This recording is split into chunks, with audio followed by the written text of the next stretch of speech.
Nice to have you. There's a big announcement. We have a lot of big announcements. They're sort of all big announcements, actually.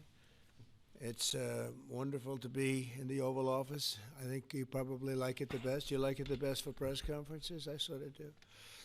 But today I'm excited to announce another historic achievement in our quest to lower drug prices for all Americans. Prices have come way down. We've gotten prices way down for groceries, for oil especially. Today we broke $60 a barrel.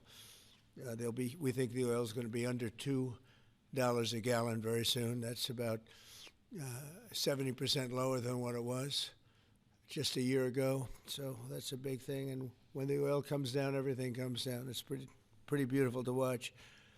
AstraZeneca, the largest pharmaceutical manufacturer in the United Kingdom, is committing to offer Americans major discounts on their vast catalog of prescription drugs, one of the great companies, by the way, and a most favored nation's pricing clause. So most favored nation is you're going to pay whatever the lowest price anywhere in the world is, that's what you're going to be paying. And I had it going very well in my first term, but we were interrupted by a rigged election, so I was unable to carry it forward. We started it, but this was something one of the reasons I wanted to run again was we had to have favored nations where the world is not going to be paying just a tiny fraction of what we were paying. I want to thank CEO Pascal Soriot, a very highly respected, one of the most respected men in business and certainly in the industry, for joining us today, as well as Secretary Howard Lutnick, Secretary Robert F. Kennedy Jr., CMS Administrator Mehmet Oz, FDA Commissioner Marty McCary, and Virginia Governor, a man who's done an incredible job, and good luck with the upcoming election. I know you're working very hard. I watch you. You're right there. He's out there working. He wants to see that young woman win, and the Attorney General, who I endorsed, et cetera, et cetera. Glenn Youngkin. Thank you very much, Glenn. Thank you for being here. For many years, Americans have paid the highest prices anywhere in the world for prescription drugs by far, many times the amount that other countries are paying is ridiculous. Upon taking office, I signed an executive order to make sure that Americans pay no more for prescription medications than the lowest price for the same drug in other locations in developing nations. Today, AstraZeneca is committing to offer all of their prescription medications to Medicaid at most favored nations prices. In other words, the lowest price anywhere in the world, that's what we get. A move that will save American taxpayers hundreds of millions of dollars each year. And I tell the story, Glenn, that in my first term, I had the honor of being the first president in 28 years to lower drug prices during the course of the year. And we actually did, and I was so proud of myself. We called a news conference. I announced it. It was 1/8 of 1%. 1/8 of 1%. Now drug prices are going to be going down 100%, 400%, 600%, 1,000% in some cases. But for 1/8 of a cent, Bobby, think of that. I was so proud because for 28 years nobody had done it. And now it's, I think back to that, I said I shouldn't have had that news conference, but it is true. I was the only one that did it, but it was not very much. And now we're going to get, in some cases, 1,000% reduction. This is going to have a huge impact on everything from Social Security to Medicare to Medicaid, anything where they're buying any prescription drugs. It's going to have an incredible impact. It's going to lower itself greatly. AstraZeneca will also list many of their most popular drugs online at TrumpRx.gov. TrumpRx. I don't know why they put the name Trump. I did not tell them to do it, but I'm honored to let them do it. That's true, actually. That heavily reduced most favored nations cost. Americans can expect discounts, and as I said, it could be in many cases way over 100%. And as an example, one particular drug that's hot, very hot, 654% on inhalers, COPD and asthma, as well as certain diabetics medications. They're going to be averaging about 654% reduction in price. You believe that one? The Democrats will say, well, he should have gotten more. It's crazy. In addition, all medications AstraZeneca introduces to the American market going forward will also be sold at these heavily discounted rates. Furthermore, AstraZeneca will invest $50 billion in the United States over the next 5 years for research and development of new drugs and to onshore manufacturing facilities across the country, like the new plant that broke ground yesterday in Charlottesville, Virginia, where the governor attended. They had a tremendous group of people attending. It's going to have 3,600 jobs just to begin with. And that's going to be a fantastic plant. I saw a picture. It's going to be the best, right? You can't get any better. This is a tremendous victory for Virginia and for American patients and for everything, for the country. It's an amazing company to have coming over to the United States in such a big way. That's going to be a big part of the company. Presidents have promised for years to lower the cost of health care, but my administration is actually the first to do it and do it substantially, do it at numbers that nobody thought, even I thought, were not possible. When you think of it, if you got a 1%, 2%, 5%, that's good. You did a good job. We're talking about 100, 200, 300, 500, 700 in some cases, some big, big numbers. And the largest drug companies in the world are working with us to make this a reality. And so I look forward to being at your opening of that incredible facility. I hear something, and it's in a great location, Len, right? One of the beautiful locations. So I'd now like to ask Secretary Kennedy to say a few words, followed by Dr. Oz, Pascal, Governor Youngkin, and we'll take some questions afterwards. Would anybody like to have some questions? Yes? Oh, I'm shocked. Okay, we'll take them right after, okay? Bobby, please. Thank you, Mr. President. I talked about this a little yesterday in the cabinet meeting, but it's worth repeating because it shows this historical achievement as really monumental.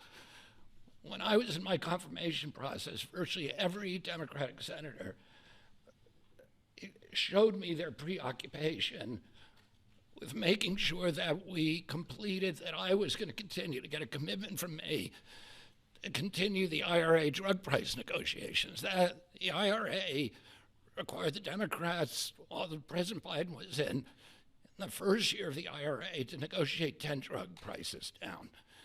And then I was supposed to, my first year, negotiate 15 and 15 every year thereafter, and that was their plan. The Democrats claimed that they had a 22% reduction, and that was a great success. When we actually looked at that, when I came into the agency, we realized we were actually paying more for 8 of the 10 drugs. The 22% reduction was off of list price, and Medicare ended up paying more for 8 of the drugs, equal for the 9th, and about a 2% discount on the 10th drug. So that was the plan, and that's what they did. We are continuing the IRA negotiations, but thanks to the president's leadership, we have achieved something extraordinary here, which is a dream that he's had for 20 years because he's the common sense president. He saw something 20 years ago. He learned that we were paying 3, 4, 5, sometimes 10 times for the same drug as they were paying in European countries. Some of these drugs were manufactured in facilities in New Jersey and then sold for 1/10 the price in Great Britain, in London or Paris, that Americans were being charged for them here. He saw that this was unfair. Every Democratic president, every Republican president has said that this was the gold standard. This is what we needed to do. Nobody's been able to change it. And when we came in, I have to say I was pessimistic about doing MFN. Dr. Oz was pessimistic. Our staff, John Brook and Chris Klump and the other people we brought in were all pessimistic. The president saw something that we didn't see, which is we had leverage. And that came through Howard and the tariffs, and we had extraordinary leverage to craft these deals. So last week we had Pfizer in, which is one of the biggest American pharmaceutical companies. Today we have AstraZeneca in with Pascal Sorios, which is one of the biggest European pharmaceutical companies. And the president asked us to do three things. One, to get MFN prices. Two, to not bankrupt these companies. He understood that America has to be the center for innovation.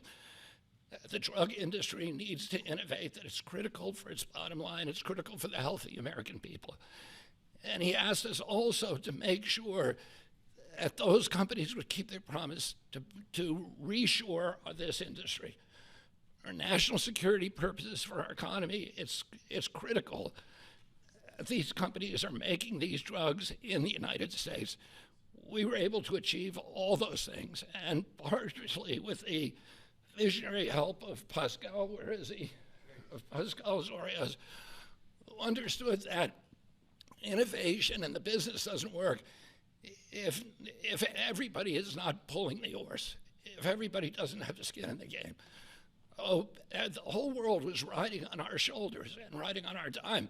70% of pharmaceutical revenues comes from this country. We only have 4.2% of the world's population, and we were paying for 80 or 90% of the innovation here, and the rest of the world was a free rider. And Pascal understood that that's not fair, and it's not a good, sustainable, long-term business model. And he came to the table. He was one of the first leaders to come to the table. I want to thank him for his vision, for operating with us in good faith. And this is an extraordinary deal. Not only that, but as the president just pointed out, he is also reshoring this industry here. He has 19 facilities already operating in this country. He has this other facility in Albemarle County that Dr. Oz went with Governor Youngkin and broke ground on yesterday. He has a second facility that is under construction in Kendall Square in Boston, another facility in Rockville, Maryland, and a fourth facility in Copper, Texas, right outside of Dallas-Fort Worth. And he's got plans for building many more in this country, thanks to the president's leadership, to the tariffs, and to the common sense the president has demonstrated in his own commitment to make drug prices lower for hardworking Americans. So I want to thank the president for your visionary leadership. I want to thank Dr. Oz for his part, and Marty McCary in negotiating this deal. Dr. Heidi Overton, Theo Merkel, Chris Klump, and John Brooks, who all played critical parts in the negotiation. And of course, Howard Lutnick, who was the key to these negotiations. Who do we bring up now? Dr. Oz. Thanks, Secretary. He'll take your place, Pascal. Oh, Pascal, I get to introduce Pascal, which I'll do with great joy and honor. So the world is watching as President Trump tries to make peace in every place he can go. But at the same time, President Trump is putting peace into the hearts of Americans and bringing peace of mind to them, especially Americans who cannot afford their medications. And just to put a number on this, as he releases us from the bondage of paying 3 times more for the exact same product made in the same factory, in the same pill box, in the same instruction manual overseas, rather in this country than we pay overseas, it creates an opportunity for us because, Mr. President, you're turning the art of the deal into the art of the heel.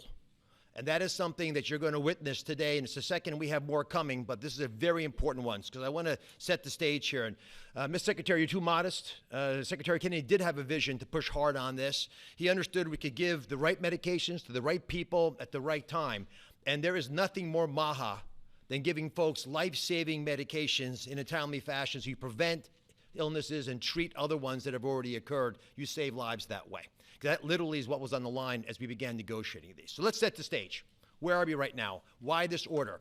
Last week, in this very room, President Trump welcomed the CEO of Pfizer, and that company, a leading U.S. pharmaceutical company, pledged to provide exactly what the president promised. Massive discounts to allow us to have most favored nation drug pricing in this country so we don't allow our people to pay more than folks overseas. And this was unthinkable even 6 months ago, 7 months ago when we came into office. And Americans now have the ability to do that, but we needed to prove it was scalable. So we went to AstraZeneca, which is the leading pharmaceutical company, a leading company in the entire world, but a massive opportunity in this march to MFN, a march to most favored nation drug pricing. And to have this message land clearly, we needed to make sure that the president's demand for fair drug pricing was heard all around the globe. And I actually think the single most powerful tool we had was the president, because people take him seriously. And some of the things that they were hearing overseas were alarming them enough that they began to realize the jig was up. So let's talk about the deal specifically. What are John Brooks, if you could be my Vanna White, please. John back there is Theo, Vince, Heidi were parts of the team. There are other members of the team I'll speak of in a second. So these are the 5 deal points. This is what Trump RX, by the way, which just launched, TrumpRx.gov, which was a unanimous name, by the way, Mr. President. He was not involved in picking the name, but it was not a difficult one to land on. We thought it had a catchy element to it. All primary care medications sold by AstraZeneca are going to be available on Trump RX, which means no more gaming, no more middlemen. Starting early next year, when you go to the website, you'll be able to see a marketplace. We're not selling the drugs. We're just making information available to everyone so you go to the right place to buy the right medication. Second, drugs for lung diseases are discounted massively, and that's over here on this line. The president highlighted 650%. They're significant discounts, and these are medications. We just picked the ones for lung disease and one for metabolic syndrome, diabetes, but there are others that are included. We have most favored nation pricing for everyone who is on Medicaid in this country. That's why Governor Youngkin is able to do backflips with his nimble 6'6" physique. Because for governors, this is a massive problem. If Medicaid prices continue going up, it crowds out other social services, which he'll speak to. We also have MFN for all new prescription drugs. Mr. President, by the time this term is done, 95% of all drugs sold in America, branded drugs and generic, will be available at a most favored nation drug pricing. Americans are going to benefit if the prices drop abroad. So Secretary Lutnick is going to make sure that if we get better prices for these companies from our partner countries overseas, the American people see those benefits, and there's going to be onshoring of manufacturing. And as has been mentioned, I stood with Governor Youngkin and Pascal Soriot as we broke ground yesterday in Charlottesville, Virginia, in a massive $4 billion facility. That's the hard hat, Mr. President. I know you like construction, so that was all I could bring back. But there was a lot of remarkable energy. And here's what that event really does. It sends a signal. It sends a signal for all countries around the world to stop freeloading off American innovation. It's done. It's not going to happen anymore with this president. And if you aren't picking up your end of the bargain, then you're going to be welcoming a lot of more companies to leave your shores and allow us to welcome them into our shores as they open up manufacturing facilities here. And for all the pharmaceutical companies out there, and we're talking to all of you, pick up a shovel. This is a great place to build a facility, as AstraZeneca has shown us. And I think it has a wonderful opportunity in the future as well, as this country continues to support the innovation Secretary Kennedy spoke about, because we're not compromising that at all. We're just getting fair prices for the American people. To the team. Tough negotiations, Mr. President. You know how hard they can be. You can't get there without world-class negotiators, and we are blessed by individuals to work with the AstraZeneca team, who are killers, head-to-head. And why? Because talented people out of the private sector are coming into government to serve this president in a generational opportunity that they feel in their heart will make a difference. John Brooks is part of that team. Chris Klump, Inma Hernandez, numerous other folks contributed as well. But we're open for business. And if you want a great position and a patriot, like the folks who negotiated these deals, please consider coming with us, because the president has made it clear that you will make a difference in government. Finally, I want to thank Pascal Soriot.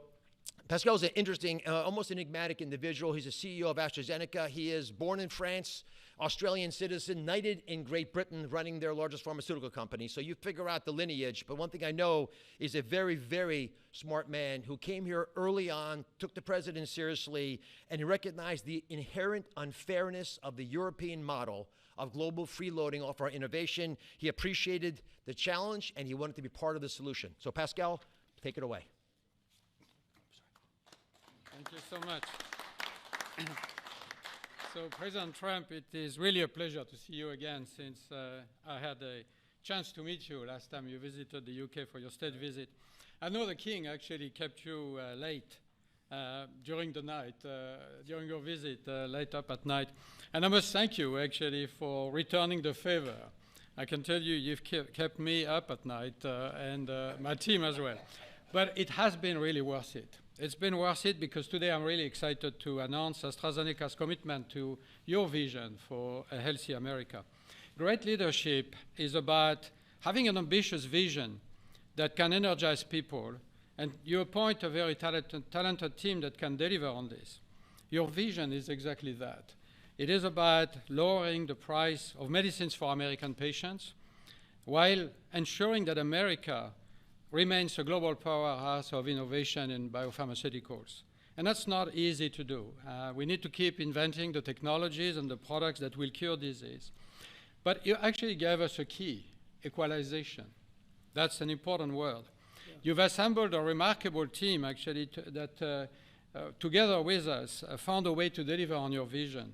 I would like to thank you, Mr. President, for your collaborative and your trusting approach throughout the discussion that led to this agreement. In addition, I would like to thank Secretary Lutnick, like to thank Secretary Kennedy, Dr. Oz, and the CMS team, in particular John Brooks, who is here today, but also Chris Klump, for their very straightforward approach and their collaborative work that, together with my great team at AstraZeneca, enabled us to deliver this agreement today. It is an agreement that allows a number of wins. First of all, a great win for American patients. This agreement will deliver improved access to our medicines at a lower cost. We've addressed the 4 points that you raised in your letter, ensuring Americans do not pay more than patients in other wealthy countries. So it's a big win for patients and the healthcare system as a whole. But it's also a big win for the economy and for taxpayers, because it supports rebalancing the cost of innovation across wealthy nations. For too long, America has shouldered a disproportionate portion of the world's R&D cost for breakthrough medicines development. That imbalance is not sustainable.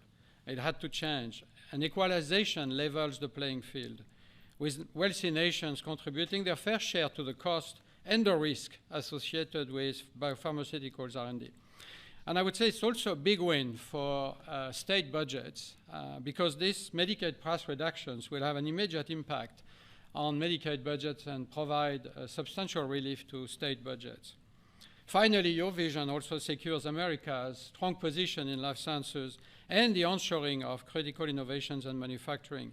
As a company, we will invest $50 billion in manufacturing and in R&D. We already have a large presence in the United States. We have 19 sites, and we employ 25,000 people around the country. They're all developing the new generation of medicines. But we'll continue to increase our presence in this country. We're expanding our manufacturing footprint in Texas. We're building our second large R&D center in Kendall Square in Boston. We are building a cell therapy manufacturing plant in Rockville, Maryland, and there's more to come. So a lot of investment over the next few years.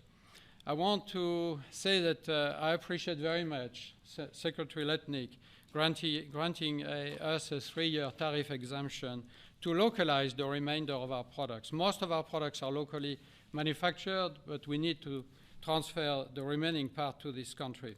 And also for your great support to convince also other wealthy countries to share the cost of pharmaceutical innovation.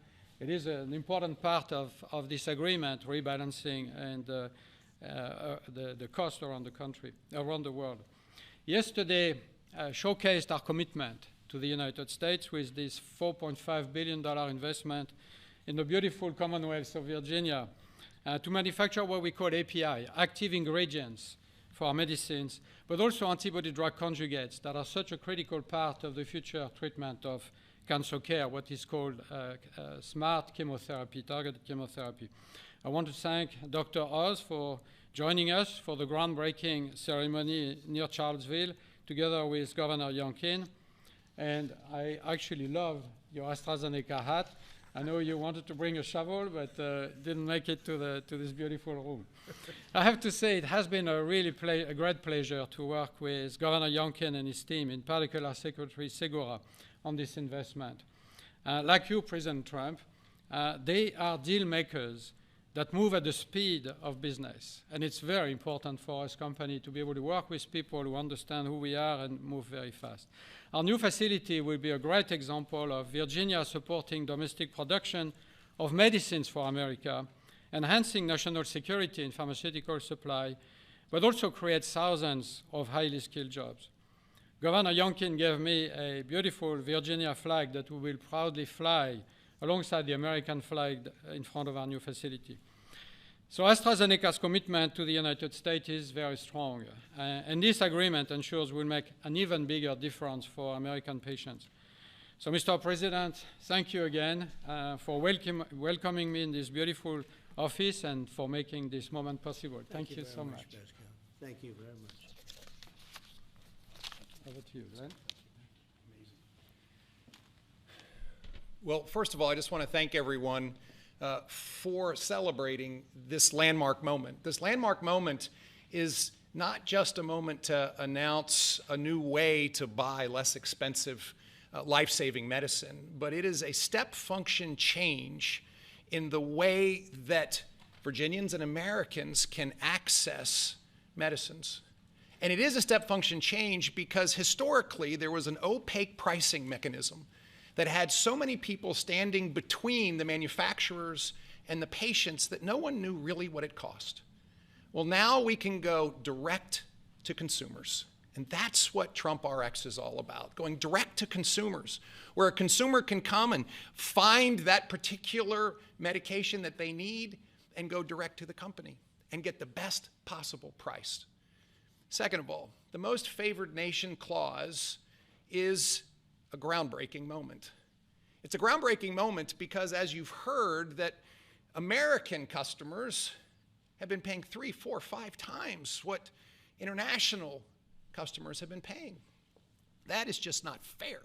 And Mr. President, I want to thank you for simply recognizing that America must come first. And Americans deserve the best pricing, not the worst. It changes everything for a state. In Virginia, we have $1.5 billion a year of pharmaceutical expenditure under our Medicaid plan. $1.5 billion a year. We save 10%, 20%. 30%. All of a sudden, 150, 300 million, 450 million in savings can be realized by a state. Now, I firmly believe that's the people's money, and it should go back in tax relief. But think about the change that that enables for a state as they manage their health care expenditures. Finally, Mr. President, you have driven a reshoring of critical supply chains that no one thought could happen. The industries that everyone thought were lost are now coming home, and with pharmaceutical manufacturing and active pharmaceutical ingredients particularly coming back to America, it changes everything. It's an economic moment for us. Yes, $4.5 billion into the Virginia economy, and that will in fact translate into $3 or $4 of extra economic impact for every dollar that is spent, 3,600 great paying jobs. But it's even more than that. This is a national security moment. And what you've just heard is one of the leading pharmaceutical companies in the world is choosing America, and yes, Virginia, to invest nearly $5 billion to build the most critical manufacturing for the future of America's health. That's not just a single example. It's happening all over. And in fact, in Virginia, Mr. President, we've been blessed with nearly $10 billion of commitments to build new pharmaceutical manufacturing in the great Commonwealth of Virginia. And therefore, I believe this is a moment to celebrate investment, but more importantly, to celebrate breakthroughs for American citizens to get access to life-saving medicines at costs that they deserve because they're all made here. Mr. President, you and your cabinet have been amazing. As a governor, I have found that the cooperation with every one of your cabinet members, and sir, yes, you, has been beyond compare that I could ever imagine. I want to thank you for helping us make Virginia great again, too. Thank you.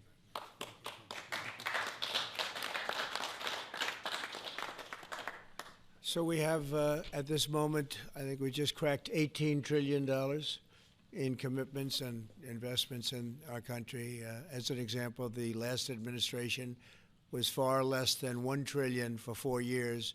We're at plus $18 trillion for 8 months.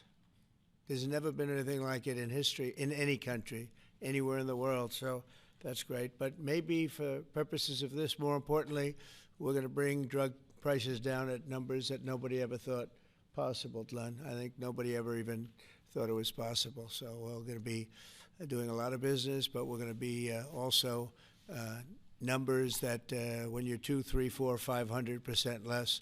I just noticed one of them over here, 654% discount. 654. The laggard is 98%, right?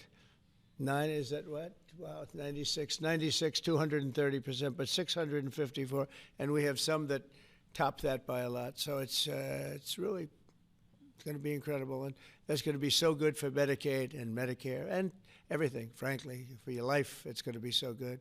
So nobody ever thought they were going to see. And don't let Democrats take the credit, because they'll try. They'll say, "Oh, we worked so hard on it." They didn't work hard. They did. They obstructed. They actually did the opposite.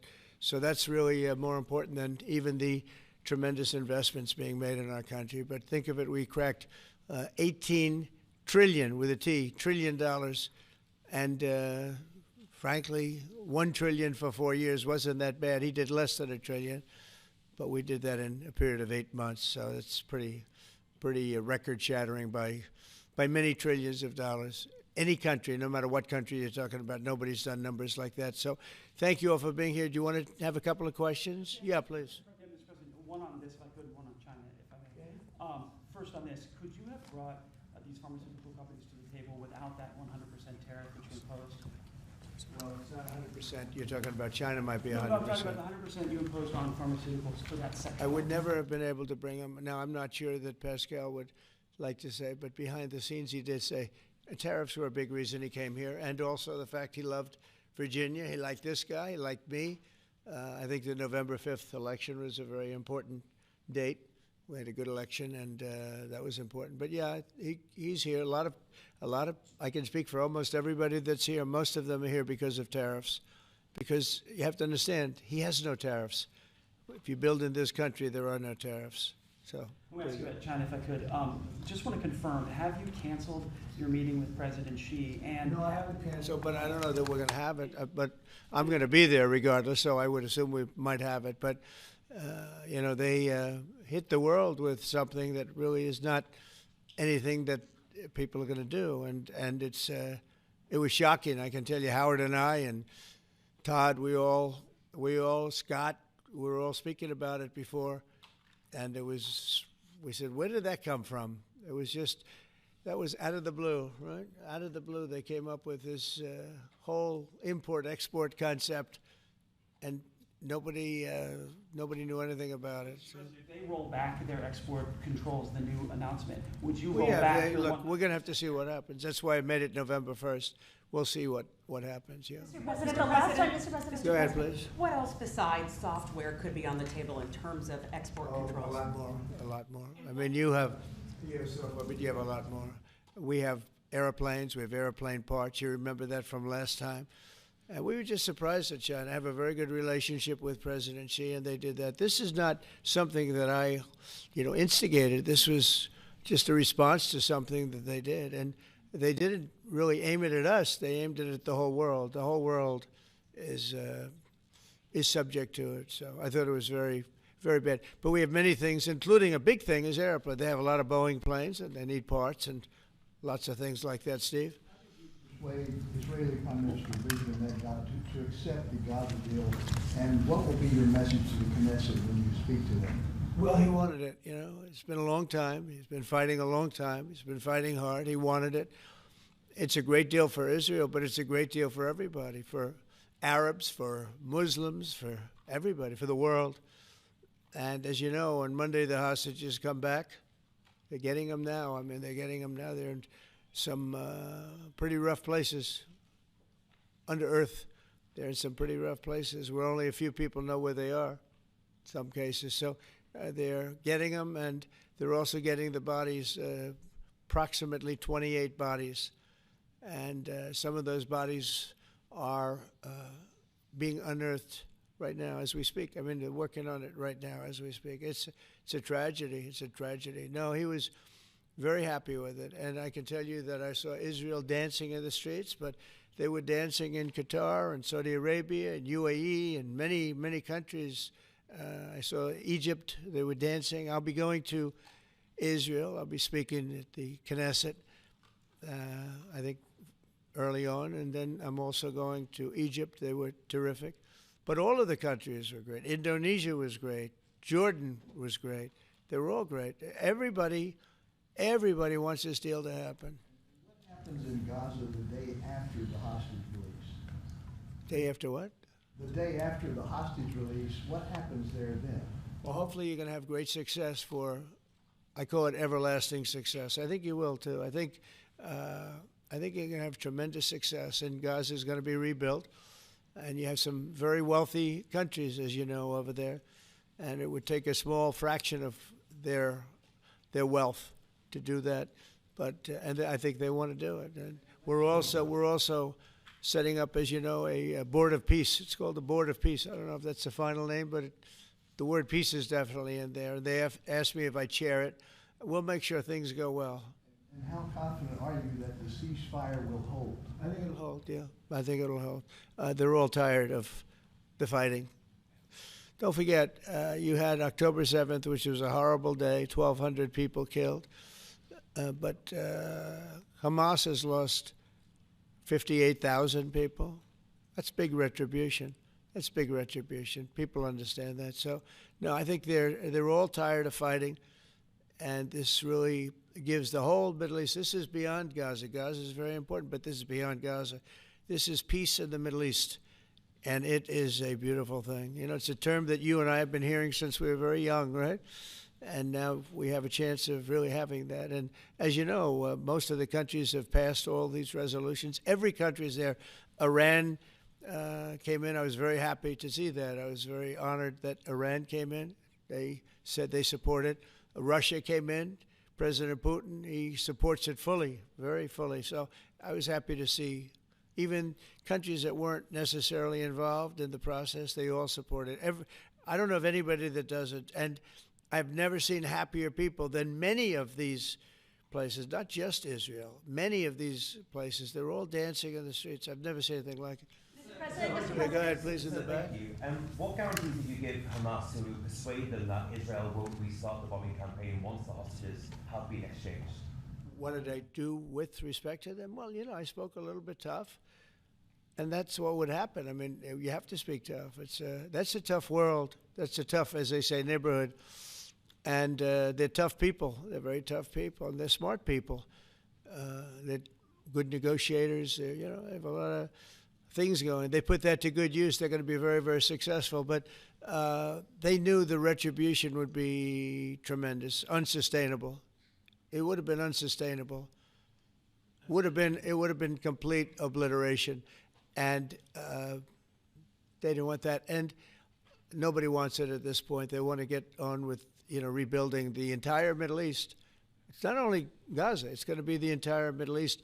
They're going to be able to live in peace. Now we have some little hot spots, but they're very small. You know the ones I'm talking about. They're very small. They'll be very easy to put out. Those fires are going to be put out very quickly. Yes, ma'am. Thank you, Mr. President.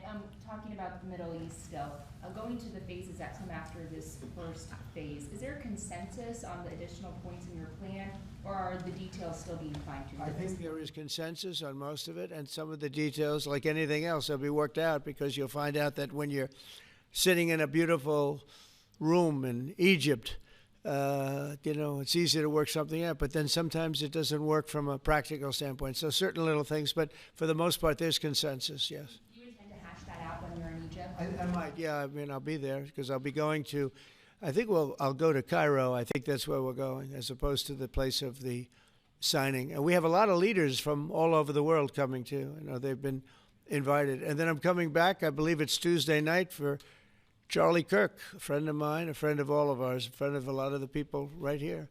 And we're giving him the Presidential Medal of Freedom, which is the highest honor you get outside of the Congressional Medal of Honor. One's military, one's civilian, but it's the greatest honor. And Erica's beautiful wife is going to be here, and a lot of people are going to be here. So, it's not easy for me to get back. It's it's a very quick trip, but I'll be making 2 major stops, and then I'll be on the plane trying to get back in time for Charlie. They're going to have a great celebration at the White House, in the East Room of the White House. Mr. President? Russell Vogt said the reductions in force have begun related to this shutdown. How many layoffs have you authorized for this first round, and from which agencies? And it'll be Democrat-oriented, because we figure, you know, they started this thing, so they should be Democrat-oriented. It'll be a lot, and we'll announce the numbers over the next couple of days, but it'll be a lot of people, all because of the Democrats. I mean, they want to give $1.5 trillion to people that came into the country illegally. More important than that, because we all have a big heart. We want people to be taken care of, but you know, we have 0 people coming in. You know that, Glenn, right? That's a pretty impressive number, even for a successful governor. But we've had, for the last 4 months, 0 people coming in illegally. They're coming in, but they're coming in legally. They're coming in through a process that's really a really good process right now, because we want people to come in, but they have to come in legally. So what we're doing is, as these different groups come due, we're going to make a determination. Do we want them or not? And I must tell you, a lot of them happen to be Democrat-oriented. These are people that the Democrats wanted, that in many cases were not appropriate. We fought them at the time, and it was ultimately signed in. And some of these people, these are largely people that the Democrats want. Many of them will be fired. Yes, please, behind. The Nobel Peace Prize was announced this morning. Your thoughts? Which one? The Nobel Peace Prize. Your thoughts? Look, including a very big one, and I'm not sure, you know, when you say big, it's certainly, I think, to the mind of most, the most important deal ever made in terms of peace. But the one we just signed, it's been signed, sealed, and it's going to start taking place now. It's already started. Monday's going to be a very big day when the hostages come back. But I made 8 deals, transactions of wars. One was 31 years going on. 10 million people were killed. One was 34 years. One was 36, 37. One was 10. One was just starting. 2 were just starting, actually, but they were well on their way. In the case of India and Pakistan, 7 planes were shot down. It was a bad one. And I did it largely through trade. I mean, that one, numerous of them. I talked tariffs. I said, look, if you're going to do that, we're going to put very big tariffs on your country. And they were both great. They stopped fighting, and there were 2 nuclear powers. So, you know, they're all big. They're every one of them big. You take a look at the Congo. You take a look at the Congo and Rwanda. 10 million people killed over a long period of time. Got that one solved. We did a total of 8 as of this. 2 days ago, I would have said 7, which I did say, but the other one was signed up, sealed. As you know, Israel signed it just now. They signed it and they approved it today, their parliament. And it's a great honor to be involved with so many. So the person who actually got the Nobel Prize called me and said, I'm accepting this in honor of you because you really deserved it. A very nice thing to do. I didn't say then give it to me, though. I think she might have. She was very nice. And I've been helping her along the way. They need a lot of help in Venezuela. It's a basic disaster. So, and you could also say it was given out for 24, and I was running for office in 24. You know, all of the transactions that we did in terms of closing. But there are those that say we did so much that they should have done it. But I don't take. I'm happy because I saved millions of lives. Many millions of lives. And speaking of somebody that saves lives, don't ever play golf with him because Keegan Bradley just walked in, one of the greatest golfers in the world, the captain of the Ryder Cup. And, man, I'll tell you, you did a good job. You almost came back. I turned on. I said, you know, I sort of turned off. It wasn't looking good. And then a little while later I turned on. I said, you guys might make that would have been the miracle. What a great job. He's respected by those golfers like nobody. And I just want to compliment you, Keegan. That was a incredible job. Right here we have a lot of unfriendly fake news media, and he's not used to that. He's used to getting only good publicity, I think, Howard. These are all golfers. But you're some golfer, I'll tell you that, and some leader. Thank you very much. Great job. Thank you, Keegan. Mr. President, on China. Yeah, please. On immigration, ICE are making arrests, targeted arrests at courthouses in New York City and around the country. Criminals, they're arresting criminals, that's right. Yeah, go ahead. I'm happy about it. I want them to arrest criminals. And if you take a look at D.C., a year ago, D.C. was our great capital was a very unsafe place. You know that. Some of you were mugged, and talk openly about it. Some of the media was mugged. But right now, D.C. is one of the safest places in the whole country. The restaurants are booming. They're opening up new restaurants. The restaurants were all closing. Now you can't get into a restaurant. They're opening up new restaurants. It took 12 days for us. We sent in not politically correct military. We sent them in based on merit. You know, we won the case in the Supreme Court. Everything now is based on merit. Our country was founded on things based on merit. Like Keegan Bradley's not going to be playing golf if he wasn't a great player. If he shoots lower scores, boy, there's no more merit system than that one, Keegan, right? If you miss a putt, they don't say, oh, that's okay, let's take it again, do they? No, it's based on merit. Everything's based on merit. And we're back to the merit system. And when they saw that military is all about merit. They're big, strong people that they're patriots too. And you take a look at D.C., and now we're in Memphis, and Memphis was really crime-ridden. It was terrible. A lot of people being killed. And they say in 12 days they can't even believe how much better it is. And it'll take probably a month over there. And we're heading to Chicago because we want to save Chicago. Do you know they had over 4,000 people killed in Chicago over a short 4,000 people. And I have to watch this slob of a governor stand up and say that, well, everything's okay. We've got it under control. They had 4,000 people murdered over a very short period of time. There's not a city in the world, I don't believe, that can claim, you know, you hear so much about different, I won't, embarrass anybody, like by saying Mexico City or by saying anywhere in Afghanistan. There's no place like that. And then I have to listen to the mayor who's got a 5% approval rate, maybe less. He's an incompetent man. And the governor's an incompetent guy. He's a guy that was thrown out of his family business like a dog. And I know his family very well. And now he's a governor. And when I watch him trying to say that it's okay, we have crime under control, I lost 4,000 people over a very short period of time.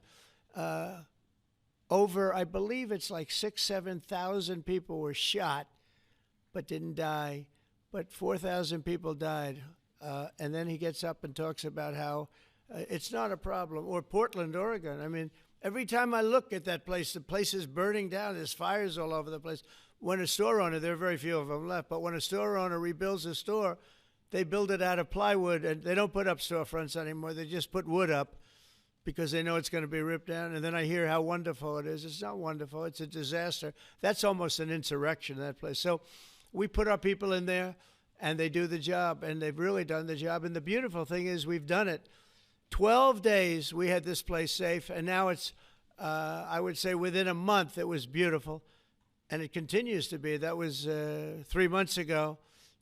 I'll tell you, D.C. now is one of the hottest places, just like this country.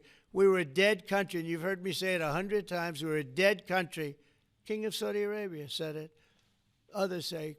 The Emir of Qatar said it. Many. UAE said it. The leader, great leader, UAE, all great leaders. They said effectively the same thing. 1 year ago, we had a dead country. Now we have the hottest country anywhere in the world. I just want to thank everybody, and I want to, in particular, thank AstraZeneca. What a great company you have. What a company you've built. You've been there a long time and done some job. It's an honor to have you. I assume you're going to build, so it's $4.5 billion for a plant. That's a pretty big plant, isn't it? I was going to say, could he make it a little bit more? Well, we have a couple of them where they're going to spend $65 billion on one plant, AI. All I know is it's, AI is based on information. I hope they're right about information. I don't know. You got to make a lot of money there's got to be a lot of information out there, but that seems to be pretty hot. But we have a lot. We're leading the world on information on AI, as you know, by a lot. It's not even close. So we're doing a job. And I want to thank everybody, but in particular, Pascal, thank you very much. It's a great honor. Thank you.